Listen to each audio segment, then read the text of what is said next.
ಹಾಸನದಲ್ಲಿ ರಾಷ್ಟ್ರಧ್ವಜಕ್ಕೆ ಅಪಮಾನವಾಗುವುದನ್ನು ತಡೆಯಲು ಜಿಲ್ಲೆಯಲ್ಲಿ ಕಟ್ಟುನಿಟ್ಟಿನ ಕಾನೂನು ಕ್ರಮ ಕೈಗೊಳ್ಳಬೇಕು. ಪ್ಲಾಸ್ಟಿಕ್ ರಾಷ್ಟ್ರಧ್ವಜಗಳ ತಯಾರಿಕೆ ಹಾಗೂ ಮಾರಾಟವನ್ನು ಸಂಪೂರ್ಣವಾಗಿ ನಿಯಂತ್ರಿಸಬೇಕು ಎಂದು ಆಗ್ರಹಿಸಿ ಹಿಂದೂ ಜನಜಾಗೃತಿ ಸಮಿತಿಯ ಪದಾಧಿಕಾರಿಗಳು ಜಿಲ್ಲಾಡಳಿತಕ್ಕೆ ಮನವಿ ಸಲ್ಲಿಸಿದರು.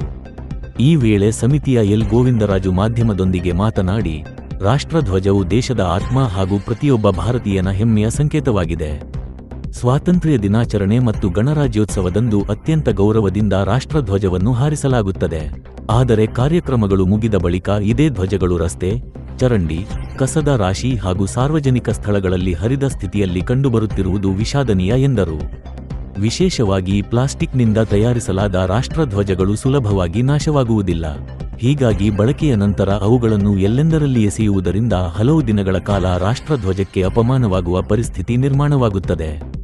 ಈ ಹಿನ್ನೆಲೆಯಲ್ಲಿ ಪ್ಲಾಸ್ಟಿಕ್ ರಾಷ್ಟ್ರಧ್ವಜಗಳ ಬಳಕೆ, ತಯಾರಿಕೆ ಮತ್ತು ಮಾರಾಟದ ವಿರುದ್ಧ ಸರ್ಕಾರ ಪರಿಣಾಮಕಾರಿ ಕ್ರಮ ಕೈಗೊಳ್ಳಬೇಕು ಎಂದು ಒತ್ತಾಯಿಸಿದರು.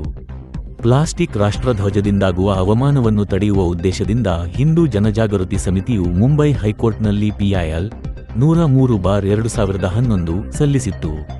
ಪ್ರಕರಣದ ವಿಚಾರಣೆ ವೇಳೆ ಪ್ಲಾಸ್ಟಿಕ್ ರಾಷ್ಟ್ರಧ್ವಜದಿಂದಾಗುವ ಅವಮಾನವನ್ನು ತಡೆಯಲು ಅಗತ್ಯ ಕ್ರಮ ಕೈಗೊಳ್ಳುವಂತೆ ನ್ಯಾಯಾಲಯ ಸರ್ಕಾರಕ್ಕೆ ಸೂಚಿಸಿತ್ತು.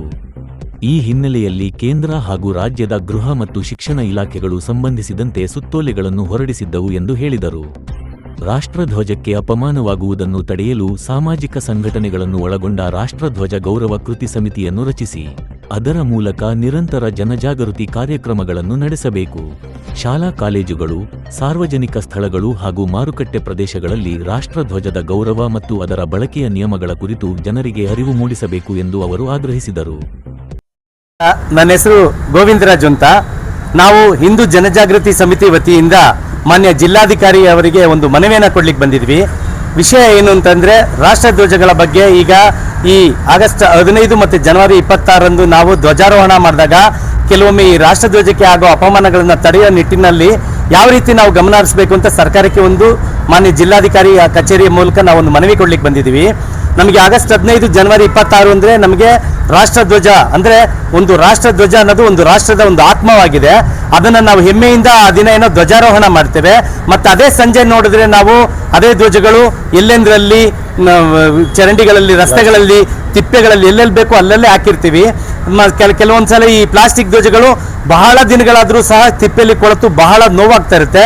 ಒಂದು ರಾಷ್ಟ್ರದ ಆತ್ಮವಾದ ಒಂದು ರಾಷ್ಟ್ರಧ್ವಜಕ್ಕೆ ಆಗ್ತಾ ಇರೋ ಅಪಮಾನಗಳನ್ನ ನಾವು ತಡೆಯೋ ನಿಟ್ಟಿನಲ್ಲಿ ಸಾರ್ವಜನಿಕರಾದ ನಾವು ಬಹಳ ವಿಫಲರಾಗಿದೆ ಅಂತಲೇ ಹೇಳ್ಬೇಕಾಗುತ್ತೆ. ನಾವು ಒಂದು ಸಿನಿಮಾದಲ್ಲಿ ಒಬ್ಬ ಖಳನಾಯಕ ರಾಷ್ಟ್ರಧ್ವಜವನ್ನು ಕೆಳಗೆ ಬೀಳಿಸಿದಾಗ ಒಬ್ಬ ನಾಯಕ ಹಿಡ್ಕೊಂಡಾಗ ನಾವು ಹೆಮ್ಮೆಯಿಂದ ಅದನ್ನ ಕೈ ತಡ್ತೀವಿ ನಾವು ಚಿತ್ರಮಂದಿರದಲ್ಲಿ. ಆದರೆ ಅದೇ ನಿಜ ಜೀವನದಲ್ಲಿ ನಾವು ಒಂದು ರಾಷ್ಟ್ರಧ್ವಜಕ್ಕೆ ಅವಮಾನ ಆಯ್ತಿದ್ರು ಸಹ ನಾವು ನೋಡ್ಕೊಂಡು ಸುಮ್ಮನೆ ಇರೋದು ನಮ್ಮ ವಿಪರ್ಯಾಸ ಅಂತಲೇ ಹೇಳ್ಬೇಕಾಗಿದೆ. ಹಾಗಾಗಿ ನಾವು ಈಗ ಈ ಸರ್ಕಾರದಿಂದ ಈ ರಾಷ್ಟ್ರಧ್ವಜದ ಬಗ್ಗೆನೇ ಒಂದು ಸಪರೇಟ್ ಒಂದು ಸಮಿತಿಯನ್ನ ರಚನೆ ಮಾಡಿ ಈ ಸಂದರ್ಭಗಳಲ್ಲಿ ರಾಷ್ಟ್ರಧ್ವಜಕ್ಕೆ ಯಾವುದೇ ರೀತಿಯ ಅಪಮಾನಗಳು ಆಗದಂತೆ ಒಂದು ಜಾಗರೂಕ ವಹಿಸಬೇಕು, ಒಂದು ನಮ್ಮ ಮನವಿ. ಎರಡನೇದು, ಪ್ರತಿ ಶಾಲೆಯಲ್ಲೂ ರಾಷ್ಟ್ರಧ್ವಜದ ಬಗ್ಗೆ ಮಕ್ಕಳಲ್ಲಿ, ಯಾಕೆಂದ್ರೆ ಬೆಳವಣಿಗೆಯಲ್ಲಿ ಮಕ್ಕಳಿಗೆ ರಾಷ್ಟ್ರಧ್ವಜದ ಒಂದು ಗೌರವ, ಒಂದು ಹೆಮ್ಮೆಯ ಒಂದು ವಿಷಯಗಳನ್ನು ತಿಳಿಸಿ ನಾವು ನೋಡೋ ನಿಟ್ಟಿನಲ್ಲಿ ಒಂದು ನಮ್ಗಳಿಗೆಲ್ಲ ನಾವು ಮಾಡ್ಲಿಕ್ಕೆ ತಯಾರಿದ್ದೀವಿ. ಅಂದ್ರೆ ರಾಷ್ಟ್ರಧ್ವಜದ ಹೆಮ್ಮೆ ಏನು, ಅದನ್ನ ಯಾವ ನಿಟ್ಟಿನಲ್ಲಿ ನಾವು ಜೋಪಾಸನೆ ಮಾಡಬೇಕು, ಈ ರೀತಿ ಎಲ್ಲ. ಅದಕ್ಕೆ ಪ್ರತಿ ಶಾಲೆಗಳಲ್ಲಿ ನಮಗೆ ಒಂದು ಅವಕಾಶ ಮಾಡಿಕೊಡ್ಬೇಕು ರಾಷ್ಟ್ರಧ್ವಜದ ಹಿರಿಮೆಯನ್ನು ಹೇಳಲಿಕ್ಕೆ ಮಕ್ಕಳಿಗೆ. ಮತ್ತೆ ಮೂರನೇದಾಗಿ, ಸಾಕಷ್ಟು ಮೀಡಿಯಾಗಳಲ್ಲಿ ಈ ಸಾರ್ವಜನಿಕ ಎಲ್ರಿಗೂ ಒಂದು ಜಾಗೃತಿ ಮೂಡಿಸೋ ನಿಟ್ಟಿನಲ್ಲಿ ರಾಷ್ಟ್ರಧ್ವಜದ ಒಂದು ಹಿರಿಮೆಯನ್ನ ನೋಡಿಸಲಿ ನಾವೇ ಒಂದು ಸಾಕ್ಷ್ಯಚಿತ್ರಗಳನ್ನ ಸಹ ನಿರ್ಮಾಣ ಮಾಡಿದ್ದೀವಿ. ಅದು ಪ್ರತಿಯೊಂದು ನಗರಗಳಲ್ಲಿಯೂ ಸಹ ಎಲ್ಲ ಸಾರ್ವಜನಿಕರಿಗೂ ನಮ್ಮ ರಾಷ್ಟ್ರಧ್ವಜಗಳ ಒಂದು ಗೌರವ ಮೂಡೋ ನಿಟ್ಟಿನಲ್ಲಿ ಈ ಪ್ರತಿಯೊಂದು ಈ ಖಾಸಗಿ ಚಾನೆಲ್ಗಳೆಲ್ಲ ನಮ್ಗೆ ಅನುವು ಮಾಡಿಕೊಡ್ಬೇಕು. ಹೀಗೆ ನಾವು ಮನವಿ ಕೊಡ್ಲಿಕ್ಕೆ ಬಂದಿದ್ದೀವಿ. ನನ್ನ ಹೆಸರು ಗೋವಿಂದರಾಜು ಅಂತ. ಇಲ್ಲಿ ನವೀನ್ ಜೈನ್, ವೇದ ಅಶೋಕ್, ಗೋವಿಂದರಾಜು, ರಾಜಾ ವೆಂಕಟೇಶ್, ಚಂದ್ರಶೇಖರ್, ಸಂದೀಪ್ ನಾವೆಲ್ಲ ಬಂದಿದ್ದೀವಿ.